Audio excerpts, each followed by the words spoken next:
let's set up this daily surface air temperature dataset derived from Climate Reanalyzer, which is this really nice interactive piece, so that we can import it and eventually create this line chart here with multiple lines. What I would like to do is make a line chart with multiple lines, starting from this one, responsive line chart. Oh, that's cool. This is cool. So Matthias Stahl's been doing some awesome stuff, and this is the one where I'm like, wow, this is gorgeous. This is a gorgeous take on the one from Climate Twitter. I've seen him post this exact chart a bunch of times, and every single time I see it, I'm like, I want to reproduce that. So here's Yeah. one. This I don't know. I don't think that's the exact one. There's a bunch of different data sets. Something like this. It's like one of these data sets. And every time I see this, I'm like, yeah, I kind of want to like rethink the style of this and like tweak the colors, that sort of thing. And also, it's very relevant. You know, it's climate change. Everybody likes. Yeah, it's very intense data that you want to look at today. Yeah, it's intense data. You know, borderline controversial. And Matthias Stahl worked on it. I'm like, oh, this is so beautiful. I think he has some videos in the works about this piece. And I was just inspired by the look of this. And also, it sort of opens the door to doing all sorts of interactive stuff. And he's got this link here to Climate Reanalyzer. This is another good one to look at. This one has this hover interaction, which is really cool. And it also has this hover interaction where you can look at individual years. And That's really so cool. I would like to just start by making the static visualization, but it opens the door to exploring all of these different techniques of like tooltips and Voronoi overlay, highlighting, and it's a big enough data set that it's going to need some kind of optimization, I think, so it'll open the door to exploring how to do that. How to like not render all the lines every time you hover.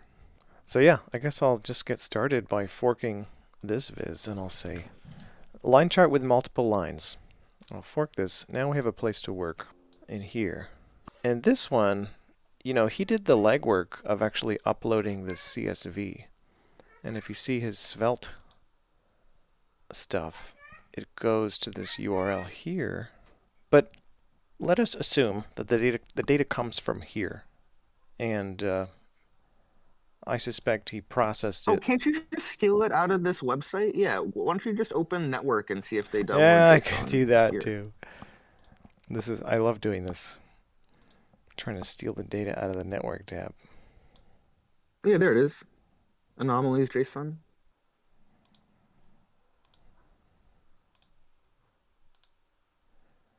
I'm curious how that compares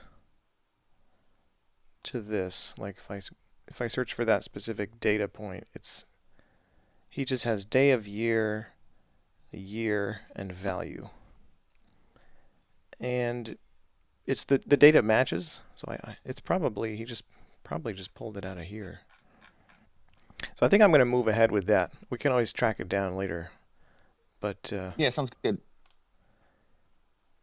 here's what I'm going to do. I'm going to copy this.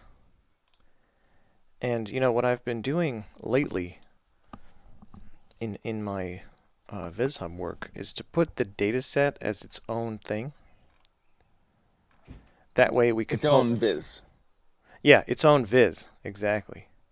And I have this kind of template for data sets. And there's a lot of forks of this. Like there's all these different data sets now that you can pull from and have multiple visualizations that import from these vizzes, which have just the data. So that's actually what I'm going to do first, is prepare a viz that just has the data. Then we can import from that and make multiple different actual visualizations of it. Sounds good to me. So I'm going to fork this and call it Daily surface. surface temp. Yeah, daily surface air temperature. I'll fork that, and then I'll update the README to say this data set, and I'll put some of the provenance stuff is from, this data set is from Climate Reanalyzer. I'll put the link right there. Processed into CSV format by Matthias. I'll link to this one too. Found originally, or found in, and then I'll link to this viz, which is called Svelte and D3 line. Okay, so I've updated the README, and now I will update the data. I'm going to delete this penguins data, and I'm going to paste this CSV. So I'll select all and just paste it into this file. That's pretty long. And then I'll remove this logic for parsing the penguins data, and then I'll rerun this and see how it looks. So we have day of year. I like to see if the AI can do this. So I'm going to say this is a sample row, and then I'll put the for loop here and say to do parse the data. I'll try the AI feature, see if it works. But the thing is, I think Right, we'll make our axes first. Sorry, right? Don't we want to just see a bunch of years labeled in little lines, like on the bottom first, like not even line chart lines, just like axes lines for each year. no, because each line is a year here, and so the x-axis is actually like day of year. So it's not absolute time; it's relative. It's relative time, and that's like the main one of the main It's in advantages. within a year. Yeah, you got to use like the D3 time week and time year, right, to like normalize them all into 1 year of chart. Right. And like I'm not even sure if we want to use scale time, because scale time works with absolute times. Or maybe we need to like subtract the year and make them all in the same year in the data. I'm not sure. So maybe we can just leave that for now and also parse the value out of it. I assume it is temperature. Yeah, daily surface air temperature. Air temp. So yeah, we could rename it as air temp. Air temp. There we go. Okay, cool. So now that is there. And let me set the custom URL so that we can import from it. So I'll just copy the title of this and go to settings and say the URL is this, and it will slugify it. Nice. And then I'll save that. And then I'll go back to this line chart here and say import data from this other one, and I'll paste that ID.